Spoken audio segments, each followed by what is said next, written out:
falsos profetas, quando falam e ministram, mais cedo ou mais tarde se encontram com a verdade, e as suas profetadas caem e morrem.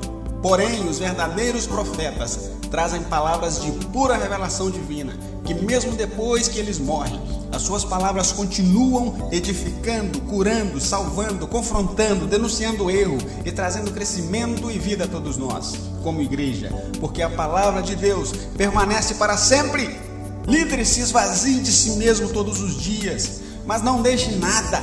Deus se irou contra Israel certa feita, porque a ordem era matar todos os cananeus, e eles desobedeceram, porque alguns, de certa forma, olhando de forma humana e carnal, eles julgaram que os cananeus ajudavam e contribuíam para o bem-estar da zona de conforto daquele lugar. Estude sobre os cananeus e você entenderá esse exemplo. Quando nos for necessário nos esvaziar de nós mesmos, é simplesmente entregarmos o controle nas mãos de Deus.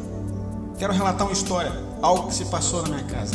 Um belo dia, Maria Fernanda, nossa filha, não havia entendido por que a tela do jogo Wii não estava aparecendo na TV e me chamou. Terry, você pode me ajudar? O joguinho não está funcionando. Então eu fui ver o que era, reconectei os cabos, mas eu precisava ter o controle na minha mão para poder direcionar as opções da TV e do jogo e fazer com que eles se conectassem e se comunicassem para o joguinho começar e podermos todos desfrutar do jogo. Mas ela, por ser uma criança, não queria entregar o controle na minha mão.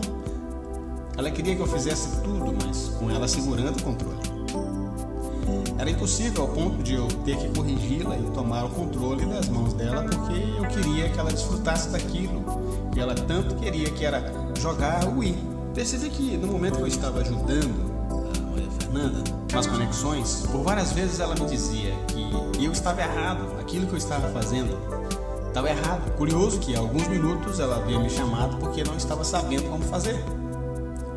Mas ela insistia em querer me ajudar naquilo na qual ela não sabia. Ela queria me dar uma mãozinha, entende? Entendeu?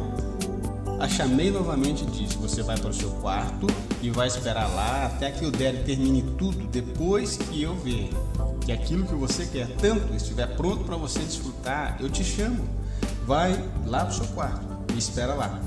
Este vai ser o seu deserto. E ela foi chorando como se o mundo estivesse acabado. O Derek não entende, o Derek está me mandando para o quarto, eu quero jogar.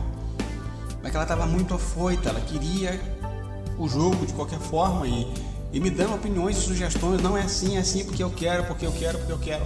Eu a tirei da sala, fica no quarto, espera aí. Aquilo foi crucial para ela. Não participar daquele momento que eu estava fazendo as conexões para que aquilo acontecesse, foi crucial para Maria Fernanda esperar no quarto. E ela chorava. Mas, a partir do momento que o Dério, o papai dela, assumiu o controle de tudo, olha, em poucos minutos eu consegui fazer tudo funcionar para aquilo que a Maria Fernanda queria. Eu a chamei e disse: pode vir agora, Maria Fernanda. E ela me abraçou, se jogou no meu colo, me disse que eu era o maior pai do mundo, aquilo tudo, e foi brincar e se divertiu. Deixa eu te falar uma coisa: se esvaziar-se de si mesmo é entregar o controle total nas mãos de Deus. Enquanto você insistir em querer segurar o controle em suas mãos, você continuará exatamente da forma que você está, não irá a lugar nenhum. Aceite, nem que seja chorando, a ir para o quarto, se for preciso, mas entregue o controle nas mãos do Pai. Quando Ele assumir este controle, será questões de minutos.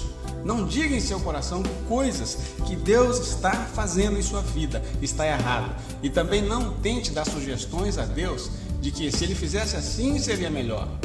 Entregue o controle a Deus, espere no quarto. De repente você escutará a voz dele te chamando e te dizendo: pode vir agora, porque eu preparei tudo e agora você não terá mais dificuldade em desfrutar daquilo ao qual você quer. Mas lembre-se de uma coisa: é necessário que o Pai tenha o controle para que as coisas se tornem mais fáceis e mais simples em nossas vidas. O que essa palavra tem a ver com o que foi dito no início sobre falsos e verdadeiros profetas? Os falsos profetas agem por eles mesmos, alcançam um certo nível de conhecimento e se julgam diferentes, intocáveis. Não aceitam palavras de outras pessoas que não tenham títulos reconhecidos. A minha filha não é uma pessoa falsa. Não, pelo contrário, ela é muito mais verdadeira do que qualquer um de nós, por ser uma criança.